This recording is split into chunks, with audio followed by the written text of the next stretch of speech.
Buenas tardes a todos. Me da mucho gusto que estén sintonizando esta primera edición de Technological Trends. Soy Jorge Reina.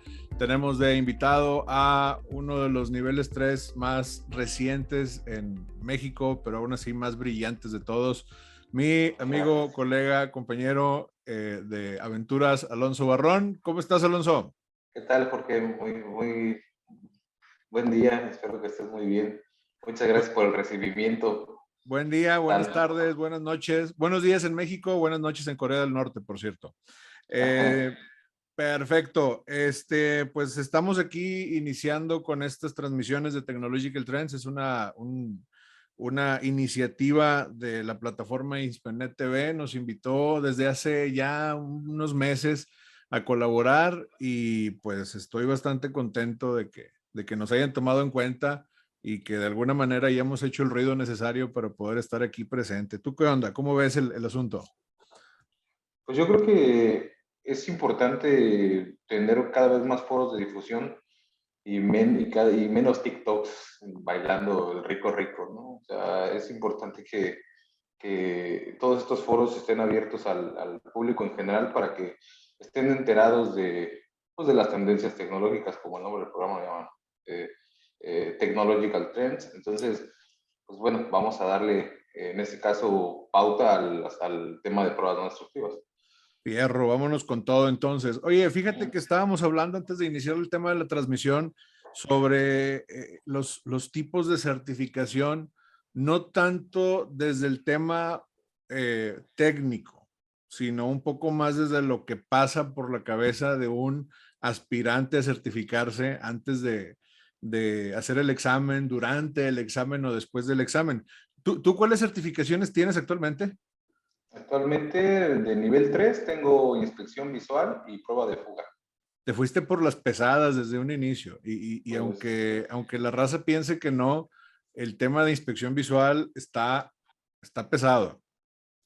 sí, de hecho, por ejemplo, mi tío lleva 40 años en el medio, también es nivel 3, tiene 4 métodos y ha intentado en varias ocasiones pasar visual y no lo ha... Bueno, yo siento que no es por falta de capacidad, quizá ha faltado a lo mejor meterse un poco más en el tema del estudio, en los temas puramente teóricos, pero finalmente el hecho de que una persona con ese respaldo de experiencia no lo haya pasado en, no sé, en 3 ocasiones, pues sí. O sea, sí Sí está este, complicado, sí está complejo el examen, más que nada porque a veces tenemos una especie de sesgo en la industria en general que creemos que el examen es solamente temas de soldadura, ¿no? Y posiblemente, al menos en las versiones que me tocaron a mí, porque yo reprobé 2 veces ese examen, lo pasé hasta la tercera, te das cuenta que casi no viene nada de soldadura y viene más tema de materiales y más tema de la fisionomía y el ojo humano y no sé qué otras cosas. ¿Tú cómo lo viste por ese lado en cuanto al cuerpo de conocimiento que se requiere con este examen? pues yo como venía un poco ciscado, espatado del primer examen que reprobé, el básico, Ujú. entonces me fui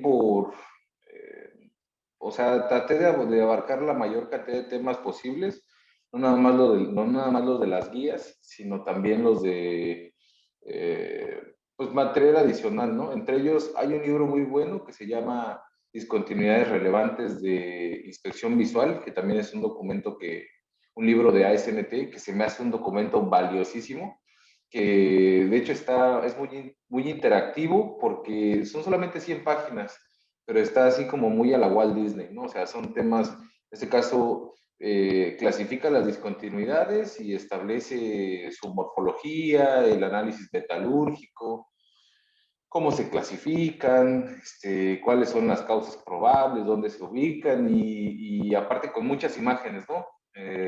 Es un libro que tiene relativamente poco texto y tiene muchas imágenes que son muy representativas.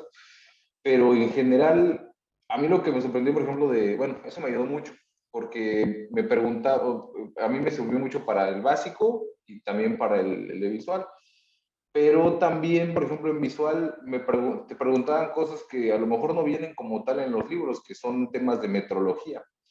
muchos de los errores que me ha tocado ver en el caso de las inspecciones es porque los técnicos no sabemos medir, no sabemos hacer conversiones, nos cuesta trabajo las conversiones.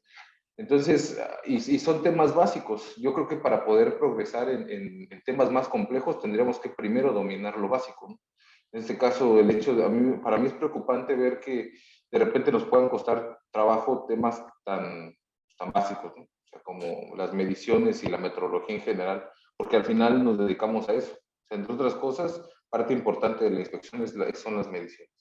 Al final de cuentas, creo que hay que entender y salirnos un poco de esta idea de que un nivel 3 es un todólogo o incluso en el método. Los métodos son bien extensos.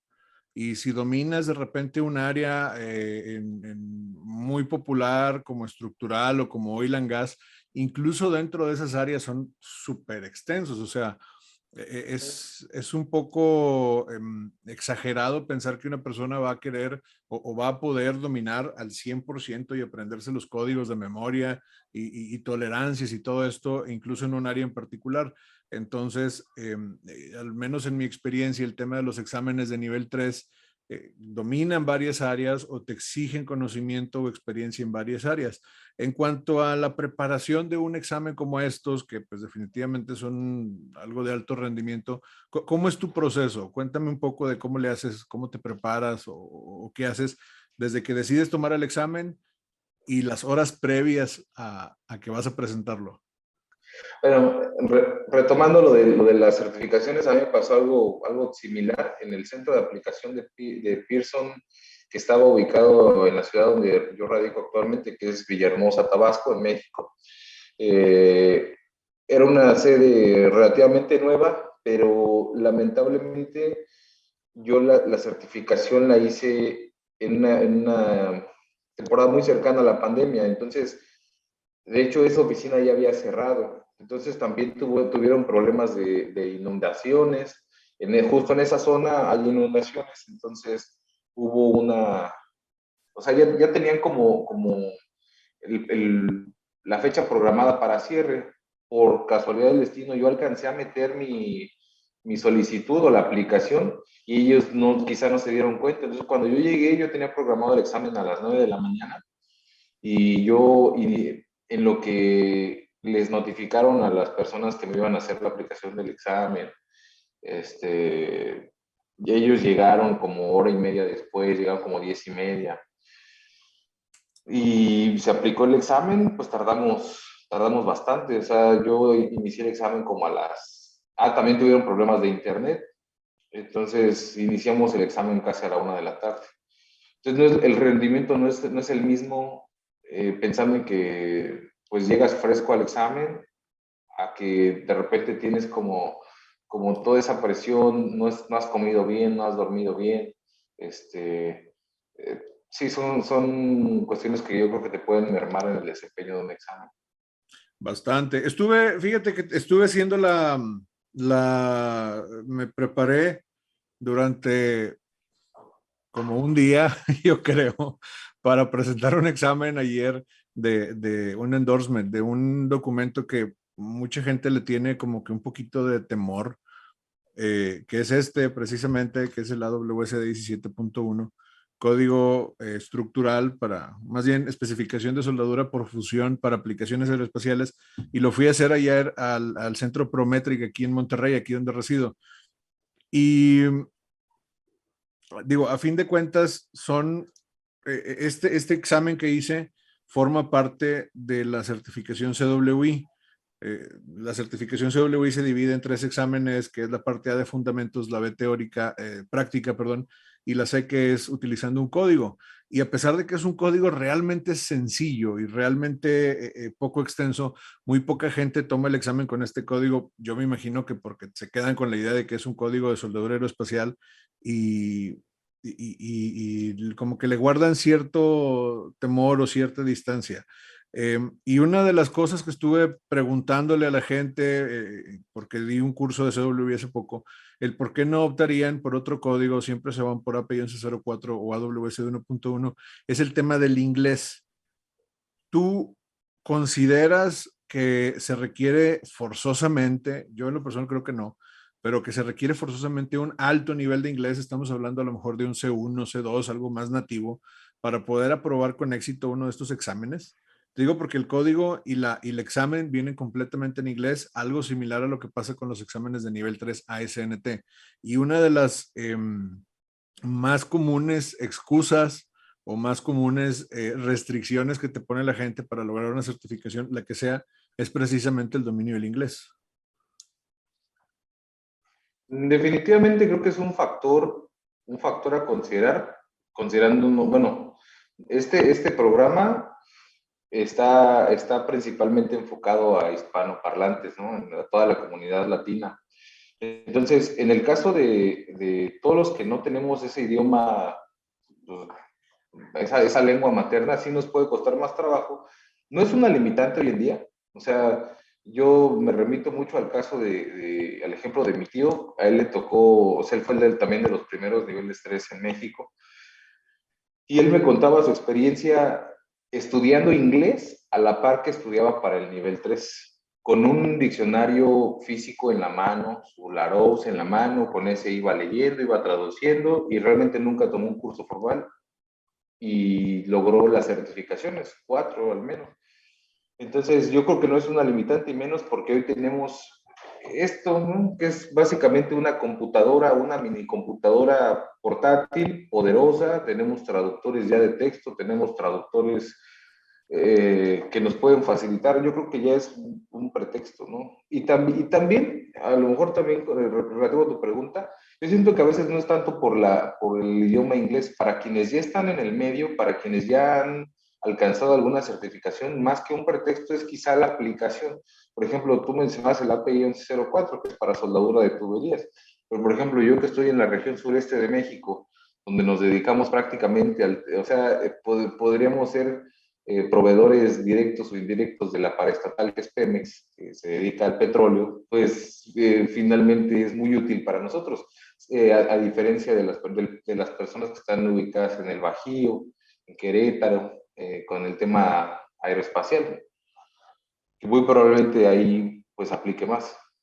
Posiblemente, sí, posiblemente. Yo lo he visto incluso con participantes de otras áreas, a lo mejor del noroeste de México, donde se mueve más un poco cierta industria de estructura y cierta industria de maquila o manufactura y no tanto del oil and gas, y siguen tomando la decisión, por ejemplo, con API 1104 por la extensión. Es algo que me llama la Ah, atención, claro. porque, oye, es que el API 1104 tiene, creo que 120 páginas de extensión. Sí, Pues este tiene exactamente. 98, el D17.1 en total ya con todo el prefacio y todo son 98 páginas y pues si es por tamaño, pues este está más pequeño porque no le entras y es ahí donde está el tema. Fíjate que había tomado hace unos años una clínica de código en AWS y parte de lo que hablaba el instructor en ese caso era sobre la preparación previa al tomar el examen, incluso te daban consejos de qué hacer el día del examen en la mañana o qué hacer una noche antes. Em, Te decía, por ejemplo, que no te desvelaras estudiando porque no era una buena estrategia. Mucha gente se queda con la idea de que te tienes que desvelar hasta las 4 o 5 de la mañana estudiando, e irte todo cansado del examen, sin desayunar y cosas de estas. Y el instructor decía todo lo contrario, decía, duerme bien, despiértate, toma un buen desayuno porque si vas a estar en el examen con hambre y vas a estar pensando en la comida en lugar de estar pensando en el examen, pues posiblemente tengas menos opciones para probar. ¿Tú cómo le haces cuando vas a hacer un examen? ¿Cuál es Fíjate tu que rutina? en el centro, bueno, mi rutina es, un día antes ya no estudio. O sea, todavía quizás 2 o 3 días podría ser que ojee el material, pero ya solamente es una ojeada, no es algo, no es un estudio más a fondo. Lo que no estudiaste en 6 meses, en 2 meses, en el tiempo que tú decidas para estudiar, una noche antes no vas a lograr, no va a hacer mucha diferencia. Entonces, un día antes, pues, me relajo, salgo a comer, incluso hasta he salido con amigos, pues, para distraerme un poco. Procuro dormirme temprano si los nervios me lo permiten, y porque a veces me da también, como por la presión, me da un poco de insomnio, pero si lo supero, trato de dormir temprano. Y algo que he hecho es programar mis exámenes a mediodía. Así me da tiempo de desayunar bien, de llegar con calma al centro de aplicación, no agarro hora pico para trasladarme, y en ese centro de aplicación donde he hecho los últimos 3 o 4 exámenes, tres, no tienen reparo en dejarme pasar una botella de agua y yo meto dulces. Entonces estoy todo el tiempo comiendo dulces y tomando agua, porque finalmente es una forma o sea, los dulces te aportan energía rápida, ¿no? Entonces ya ven que los boxeadores, no es que me compare con esos atletas de alto rendimiento, pero pues uno de los órganos que cuando estamos en estado de calma, uno de los órganos que requiere más energía es el cerebro. Entonces dije, bueno, ¿por qué no? Y a ver si de bueno me desempeño. O sea, lo que hago es comer dulces y tomar agua, comer dulces y tomar agua. Y me ha funcionado, me siento bien, porque cuando voy sin líquido, de hecho, no sé, me siento mal. Te deshidrata, sí, pues es parte Ah, del mismo sistema del cuerpo humano que pide cierta energía, que pide cierto mm, líquido para poder estar bien y estar concentrado, que a fin de cuentas yo tengo la teoría de que sí hay cierta relación con un deportista de alto rendimiento, obviamente no en tema físico, muscular, a lo mejor un poco más en tema cognitivo para este tipo de exámenes. A fin de cuentas, digo, los números hablan por sí solos, es muy poca la gente que está involucrada o que está certificada con algún nivel alto como el que tú tienes en ciertos métodos, ¿no? claro. Sí, pues es que, o sea, el hecho de que tengas que estudiar también algo que tiene uno que preparar es estar mentalizado para trabajar contra reloj. No todos estamos, al menos al inicio, no estamos habituados a hacer exámenes contra reloj, o al menos no con ese nivel de severidad, porque, por ejemplo, estamos hablando que son exámenes que no están en tu idioma de lengua materna, y además estás contratiempo y más o menos tienes de 1 minuto a 1 minuto y medio para poder responder cada pregunta. Entonces, eso es importante. De hecho, yo lo que hago para estudiar es cronometrarme. Cuando estoy estudiando y resolviendo los exámenes, todo el tiempo me cronometro. Entonces, más, o sea, yo casi siempre estoy por debajo del minuto, pero prefiero darme ese colchón. Y sí, es un entrenamiento. Te ayuda, o sea, tienes que entrenar la lectura, la comprensión lectora. A fin de cuentas, yo creo que son más exámenes de estrategia que de conocimiento directo. Obviamente necesitas habilidad y experiencia sobre todo. Que hay otra idea que mucha gente piensa que los exámenes se pasan solamente estudiando. ¿Tú qué opinas al respecto de eso? Si es más, oye, me encierro 3 meses, me pongo a leer todos los libros y voy y presento exámenes a lo desgraciado, o si realmente se necesita, en base al tipo de preguntas que vienen en los exámenes, si realmente se necesita experiencia fuera en campo para poder lograr un buen desempeño. Yo creo que lo mejor sería, en la idealidad, sería tener ambos, sería tener la experiencia y también el conocimiento. No en todos los casos es posible, pero yo creo que o sea, tampoco es bueno estigmatizar. La otra vez me conocí a un nivel 3, me tocó darle curso en la Ciudad de México. Él es nivel 3 en ultrasonido y partículas. Si está viendo esto Carlitos Árabes, saludos. Pues ya me decía, no, es que yo tengo conocimiento por ejemplo, en corrientes EDI, pero no me siento todavía como con lo suficiente para poder realizar el método de nivel 3. Dice, ya manejo los equipos, ya he tenido experiencia. ¿Qué te falta entonces?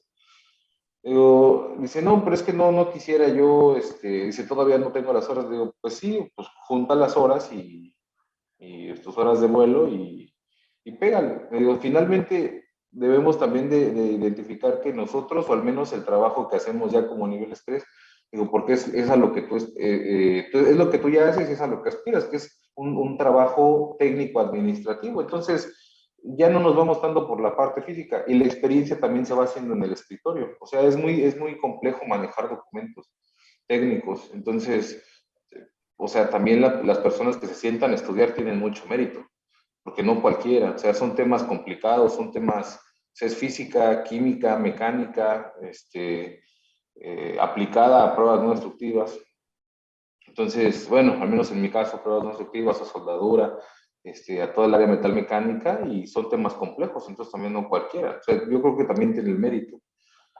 Sí, cierto. Fíjate que aprovechando ahorita que mencionas el tema del cuerpo de conocimiento, dentro de esta plática me gustaría ahí, conforme vayamos avanzando y conforme vayan avanzando los programas que amablemente nos invitó para conducir este Technological Trends, la gente de Inspenet, que les aprovechamos ahí para meter un gol a que se metan a la plataforma. Creo que entonces, pues, como dicen acá en mi tierra, gratis hasta puñaladas, ¿no? Tú éntrale.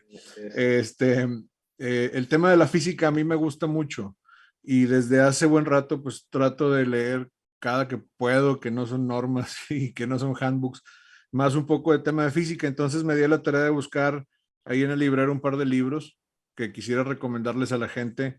Eh, que se vayan metiendo al tema de las ciencias y el tema de la física, porque a fin de cuentas el tema de inspección y el tema de pruebas no destructivas depende muchísimo de la física. Uno de ellos es este libro que se llama El bosón de Higgs no te va a hacer la cama, de un divulgador científico bastante divertido, bastante interesante, que es Javier Santaolalla, eh, que está muy enfocado en el tema de partículas subatómicas y temas de, pues sí, de qué hay más allá de los electrones, protones y neutrones en la física en general. Y en el libro lo aborda bastante interesante, sobre todo tirándolo un poco más hacia la astrofísica y te da una idea, una concepción muy general con ejemplos muy, muy sencillos, que de hecho utiliza ejemplos de mucha cultura pop, al menos para quienes tuvimos infancia alrededor de los 90s, 2000s, eh, con un poco ahí de información de programas de televisión, por ejemplo, y te da una idea de qué es lo que hacían, por ejemplo, en el CERN, en Ginebra, donde él estuvo trabajando haciendo un doctorado en física de partículas. Entonces, creo que eso es bastante interesante, entender estos conceptos que después eventualmente se aplican en prácticamente cualquier método de pruebas no destructivas. Me llamaba la atención, por ejemplo, el tema de la permeabilidad, el tema de los gases y el cómo se comportan, que lo ves después mucho cuando haces un examen como el de pruebas de fuga, ¿no? Que no sé en tu experiencia, pero en mi experiencia mucha gente piensa que pruebas de fuga es nada más métele presión 1.5 veces hidrostática arriba de X rate Sí, y ya está. Y sacan de la ecuación todo lo interesante de pruebas por espectrómetro de masas, utilizando algún gas como helio, o pruebas de burbuja, o pruebas de trazadores radioactivos, por ejemplo. Y, y eso es mucha física y muchas matemáticas, y pues la gente normalmente no se mete en esas ondas, ¿no? No les gustan por sí, alguna claro. razón. El otro libro que tengo aquí también es este de Neil deGrasse Tyson, que también va referente un poco con física, que es el de astrofísica para gente con prisa. Está bastante corto, bastante interesante. Ahí los recomiendo que los busquen. Yo los compré en Amazon, me llegaron rápido a la casa. Eh, y pues bueno, la idea es tratar de recomendarles algo de lectura, no tanto relacionada con el tema de léete un código, agarra el de 1.1 o agarra el ASME de sección 8 o algo por el estilo, porque sinceramente a mí me parece un poco aburrido ponerme a leer códigos. No sé a ti qué te pase, cómo te sientes con los códigos, pero a mí me parece aburrido. Yo prefiero mejor No, entender el concepto general y ya después tratar de aplicarlo de la mano con un código. yo difiero un poquito. A mí me gustan los códigos, o sea, a lo mejor mi experiencia fue diferente. Sí. Cuando yo inicié en pruebas no destructivas, el, para tratar de subsanar un poco mi falta de experiencia, lo que hice fue utilizar códigos, porque decía, cómo es que yo puedo transmitir conocimiento de cosas donde, o sea, más cuando tengo tan poca experiencia en el ramo, ¿no? Entonces, en algo en lo que me refugié, precisamente por una carencia que tiene este medio, que es el poder, el poder, pues, eh, digo, subsanar esa parte, ¿no? Subsanar el tema del conocimiento. Y yo me di cuenta que el conocimiento, bueno, el inglés técnico es algo bien fácil de leer, porque a diferencia de, bueno, algunos que habrán a lo mejor tenido experiencia referente a cursos de inglés, de inglés conversacional, donde hay muchas contracciones. Para mí es un inglés muy complicado, donde puede haber muchos modismos. El inglés técnico es algo totalmente diferente. Es algo que te permite hablar con claridad y transmitir ideas con claridad.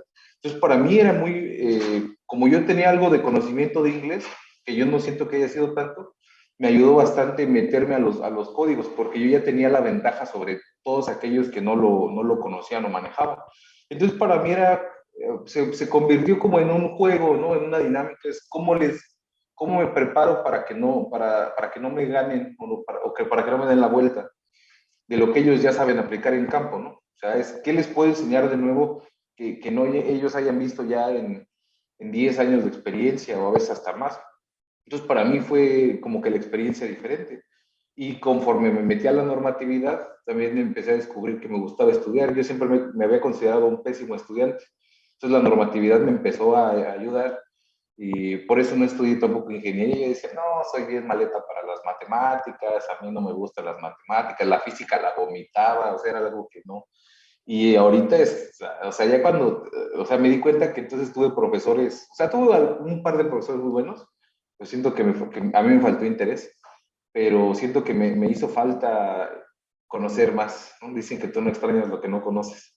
Considero que eso responde un poco, y lo he escuchado de ejemplos de otros profesionales en el área, en cuanto a un balance que nos hace falta en el sistema educativo latinoamericano en general, porque he coincidido en ese punto con más gente de otros países, donde te dicen, oye, pues es que si te ponen a resolver ecuaciones diferenciales, pero no le encuentras el trasfondo, o no le encuentras la lógica, o para qué me va a servir, pues sí, no te va a servir para nada, ¿no? Si te ponen a resolver ahí de repente binomios o trinomios o no sé qué otras cosas, no lo aplico, ¿verdad? Yo lo veía Claro. con la trigonometría, a mí no me gustaba, a lo mejor si la ataco directamente como la escuela no me gusta todavía el tema, por ejemplo, de trigonometría, pero cuando lo aplicas En el en billar. ultrasonido, Ah.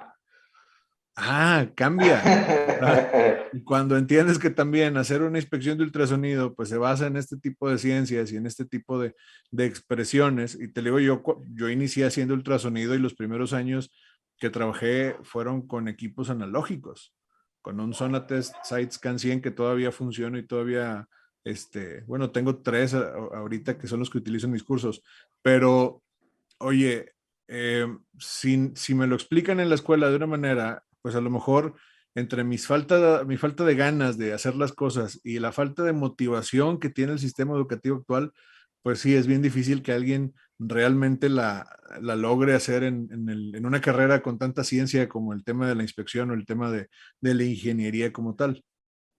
Obviamente, eso funciona. Vi por ahí que subiste una foto de uno de tus hijos haciendo inspección con Sí. algunas piezas. Me llamó mucho la atención. Yo tengo algunas fotos también de Patricia haciendo algo parecido de muy chica, y mi padre tiene fotos mías haciendo cosas parecidas de muy chico. ¿Tú qué crees que pueda hacer esto parte dentro del desarrollo de los niños y acercarlos a la ciencia y acercarlos al gremio también de esa manera? Pues yo creo que es importante, por ahí nuestro camarada Alex Rovira decía, vamos a hacer un curso de verano. Yo creo que es bueno Sí, acercarnos o dar talleres. Lamentablemente, yo he intentado acercarme a universidades aquí en el estado, estuve tocando puertas, lamentablemente ninguna se abrió. No me permitían. Mi intención era llegar a los alumnos de último semestre de ingeniería para poder enseñarles o mostrarles un poquito de las pruebas no destructivas. Por ejemplo, en México es algo que me llama mucho la atención.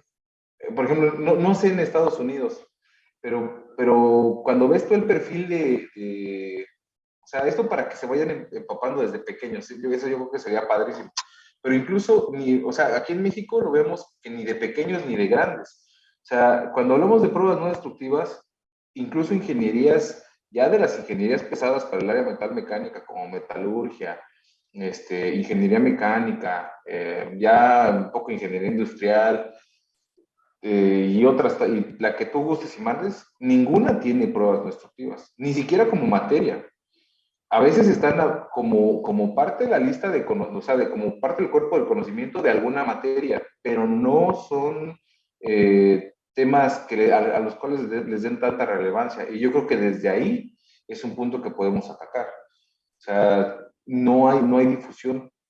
Hay ingenieros, pregúntale, y eso es así un reto, ¿no? Pregúntale a cualquier ingeniero que te toque dar recursos y no ve nada en la carrera. O sea, a veces medio les mencionan, ¿no? Pues hay pruebas destructivas y no destructivas. Las no destructivas son, y les mencionan líquidos, partículas, ultrasonido, radiografía, y si bien les fue. Y dicen, y tenemos las pruebas destructivas. Y como incluso muchas universidades tienen talleres más habilitados para pruebas destructivas. Entonces ahí yo siento que falta difusión en términos generales de física, matemáticas, y en general en ciencias exactas. Por ahí hay un capítulo, hay un capítulo de un libro que se llama Cuentos chinos de Andrés Oppenheimer, que, que habla del milagro irlandés y habla de cómo los irlandeses, entre otras cosas, apoyaron la educación técnica.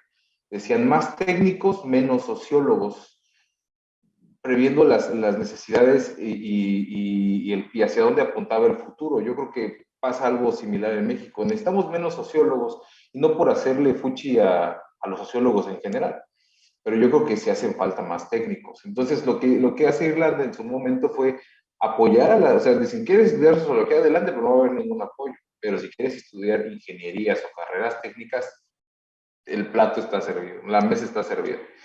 Entonces, digo, como parte de las estrategias, y al final hicieron un país de técnicos, que yo creo que es algo bien importante, o sea, empezar con la divulgación científica a temprana edad. En mi opinión, existe cierto sesgo en la sociedad en general en cuanto a una mala comparación entre una persona que es técnico y una persona que es ingeniero o alguien que tiene maestría o algún otro grado académico. Me pasó en algún momento cuando buscaba entrar a alguna empresa como inspector antes de hacer mi propio proyecto acá en Monterrey, en que, oye, pero tienes ingeniería. No, tengo la carrera técnica. Ok, ¿sabes qué? Tu expectativa de salario baja mucho, tus responsabilidades son otras, a pesar de que fuera el mismo puesto incluso.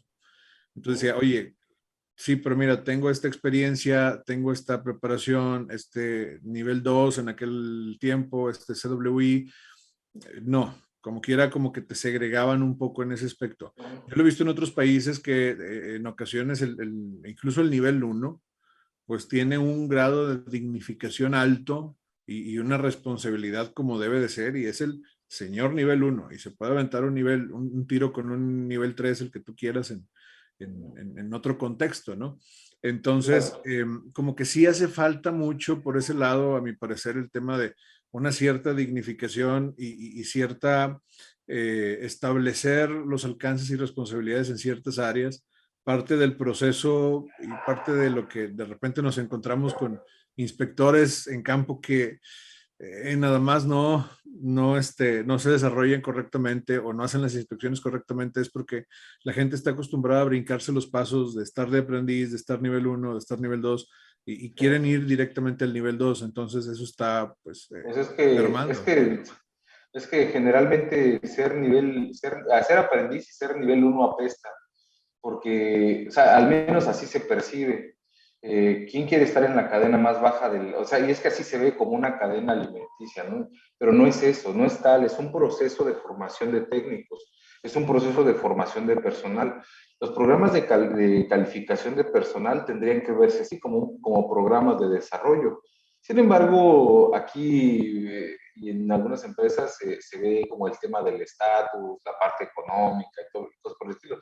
Por eso es que ser nivel uno y ser aprendiz generalmente es algo que no es tan deseado, pero yo creo que es primordial. De hecho, si me permites, voy a compartir mi pantalla con Claro, una presentación, sí. precisamente hablando de los niveles. Al menos no vamos a dar toda la presentación, pero hablando de pruebas no destructivas, me gustaría compartir este apartado, ¿no? Vamos a checarlo, ¿no? Que es Bueno, para los que nos ven en México, a lo mejor les hace ruido la rolita, ¿no? La de uno, 2 y 3 Tamarindo. Pero bueno, los niveles de habilidad, hablando de los niveles de habilidad del personal en pruebas no destructivas, basados en el esquema de la SNTTC1A, porque existen diferentes esquemas y diferentes niveles de habilidad del personal. Pero estos niveles de habilidad son, o sea, es importante que se siga, pero la misma ASNT a veces como que en las notas, hay una nota que te dice que tú te puedes brincar el nivel uno y a veces yo siento que eso es lo que le den la torre a la cadena de valor de los niveles, ¿no? Por ejemplo, aquí el aprendiz, ¿quién es? Es el último en la cadena alimenticia, es el chavo de chavos, le toca ir por las tortas, o no sé, dependiendo del país donde nos vean, las arepas, lo que aplique en cada país, y por la grasa en polvo y cualquier otra novatada que les quieran hacer, ¿no? Es como, veíamos, como dices tú, las referencias de la cultura pop, es como en esta caricatura de los Looney Tunes, ¿no? El perrito que anda buscando hacer experiencia como malandrín, pues así nosotros empezamos. Y es importante que nos familiaricemos con equipos, nos familiaricemos con los procesos, empezar a realizar incluso de forma independiente a la escolaridad que tengamos, porque a veces podemos decir, no, pues, ¿qué te pasa si yo soy ingeniero egresado de la universidad de la ciudad Peluche o lo que tú quieras, ¿no? La universidad o la escuela que tú quieras, pero finalmente es importante pasar la etapa de aprendiz, porque la escolaridad, como, o sea, si supiéramos que en la universidad va a ser una garantía para que sepas pruebas no destructivas, lo podría yo tomar en consideración, pero hoy en día, al menos en México, no, eso no se ve. No, El nivel te topas de repente algunos catedráticos, incluso de pruebas no destructivas, que, híjole, platicas con ellos ya, una persona que está metida en pruebas no destructivas o en inspección al 100% y de repente y no tienen un conocimiento o una aplicación tan extensa. Yo lo vi en una universidad en Panamá que fui hace un buen rato y no con la persona en sí, pero me puse a platicar con algunos alumnos y ellos me decían, oye, me estás resolviendo cosas que en la clase, porque ellos tenían una clase de pruebas no destructivas, jamás supieron resolver y su conclusión era porque pues es muy distinto una persona a la que le dan la materia y le dicen, ten, vas a dar esta materia este semestre, léete el libro, desarrolla una clase y vámonos, a alguien que realmente está en campo y realmente está haciendo la inspección y aprendes mañas y aprendes ahí cosas de colmillo, ¿no? Un poco más en ese aspecto. Ok, entonces estamos con el nivel uno, pues el nivel uno nadie lo quiere, se cree que es solo un mito porque nadie conoce a alguno en persona, al menos hablando de niveles uno en visual, líquidos, partículas, que son quizá los métodos que requieren menos horas para calificar, bueno, para capacitación y certificación. Es difícil que se encuentre con uno porque precisamente la SNTTC1A, que es un esquema de calificación y certificación, creo que lo demerita. O sea, dice, bueno, si tú cumples con ambos, con los lineamientos para el nivel uno y 2 te puedes brincar o te puedes pasar directamente a nivel 2. Por eso es que quizás se pueden ver niveles uno para ultrasonido o radiografía u otros métodos un poco más complejos, pero es muy complicado ver niveles uno. El nivel 2 limitado solo puede medir espesores y no aprendió a hacer asa angular porque tuvo unos pedillos, ¿no? El nivel 2 limitado para ultrasonido y para radiografía, que son niveles 2 que se acotan actividades, o sea, siguen teniendo las mismas responsabilidades de un nivel 2, sin embargo, acotada actividades mucho más sencillas como es medir espesor, que medir espesores de forma puntual, y la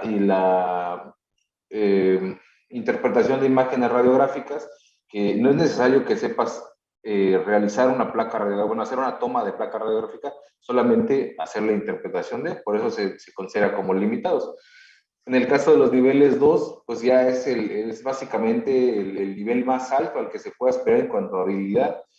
Es el macho alfa, lomo asoleado, palpador gastado, overol mugroso, le da desapes al aprendiz o al nivel uno si es que existe, y ya hubiera sido nivel 3 pero se chingó la rodilla. Todos lo quieren porque se rifa con los reportes de inspección, y es básicamente, o sea, es quizá el nivel más más abundante en el ámbito de pruebas no destructivas.